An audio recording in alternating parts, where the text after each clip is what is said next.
Hi, I'm Leigh. I'm Nicole. I'm Jess. And we are part of the Level 3 Public Services Diploma P6 Gov and Pol M4. on Government Policies. Yeah. We're starting off in the Parliamentary Committee to discuss women joining the armed forces and being frontline, especially the Marines. Leigh? Okay, let's start. We had people from the public meetings saying that they want more diverse in our public sector and public services, and we're here to discuss the basics forms of this. We first have to look at sending it into one of our subcommittees to help finalising the medical issues, such as is statistics that women are less physical than men, on average, and ethnics, such as people like Muslims are in the country. Their ethnic views might be tarnished, such as women going into the army, let alone going more into the army. So basically, some people are for this and some people are against this. I am for this, as I believe it's against women's rights, and it's all the government says all about equal rights and everyone's fair, but entirely it's not, because they obviously can't have the same job role as a man. And I'm against it because I believe that women are not physically or mentally strong enough to cope. And as we've gone on to the subcommittee, as it's gone through, as Leigh Bowman said earlier on, we have to discuss medical issues. So that could be through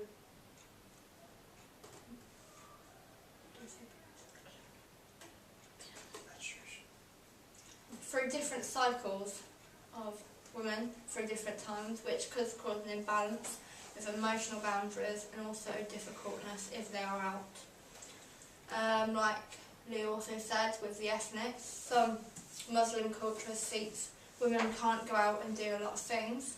It's more a man would do it, and a woman has to keep the body very sacred.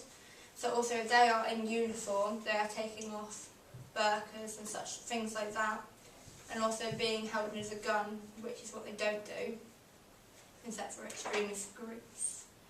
So we have to discover all of that and do the for and the against, and putting it all into balance. It has now been passed through that women can join, and it's been now taken on the House of Commons and House of Lords. But firstly, it goes to the House of Commons. Right.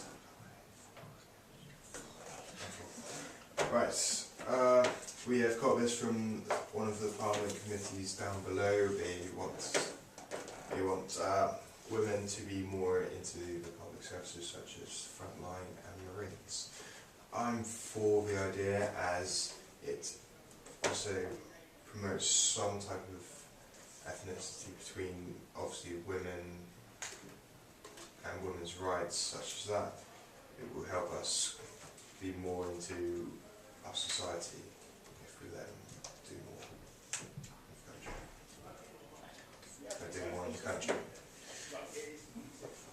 Well, I don't believe that, because if we have women in the military, in the Marines, for example, then the government would have to spend yet more money on the accommodation and provide accommodation and showering facilities for them. Our country doesn't have that money to do that, to just spend on more things we don't need, when we've already got men out there that can do what women can anyway. But what I'm saying is, we're not going to upgrade on the maximum of what we have for the public services. We're just going to, as the Wigan interviews go through, we're going to also take account that they are of their gender.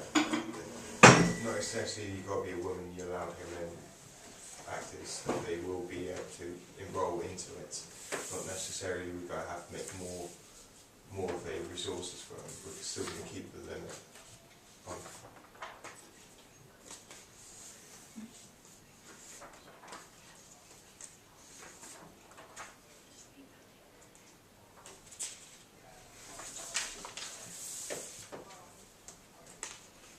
So this is where Lee Bowman would speak back to his committee and his parties, and they will all speak to each other and to say if they are for or against it.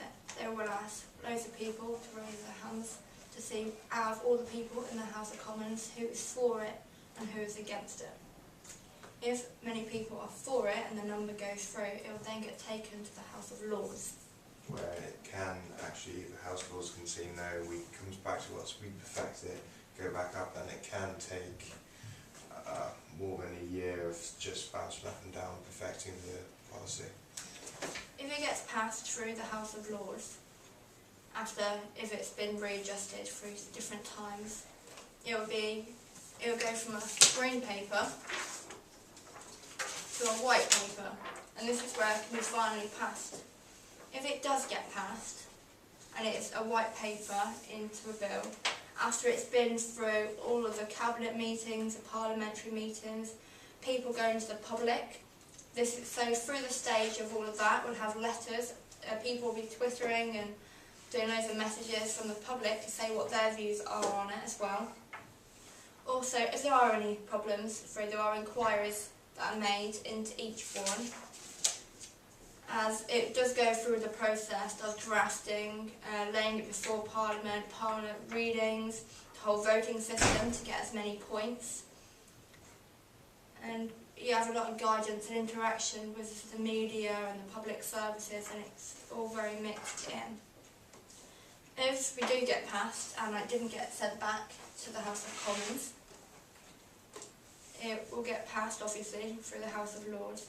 And if the House of Lords then passes it, it will go to the monarch and it will be signed. This is where it can become a law, and it's been passed for a law. Also, this is where they will then find out suitable time and dating for the implementation. And this is where they're trying to finalise when it will be coming in place, when the dates will be happening, to make sure that if it's been law and passed, they'll find the right times and dates so that they find it suitable for when women can join in the Marines. Just thus, we will put an estimate of minimum of 2 years, such as at least 2016. Also, we will do our charities as well, help with financing organisations with the policies as well. There will also be the Help for Heroes, the same as in men, and that will be linked in with the women as well. This is part of our P6 and M4. Okay.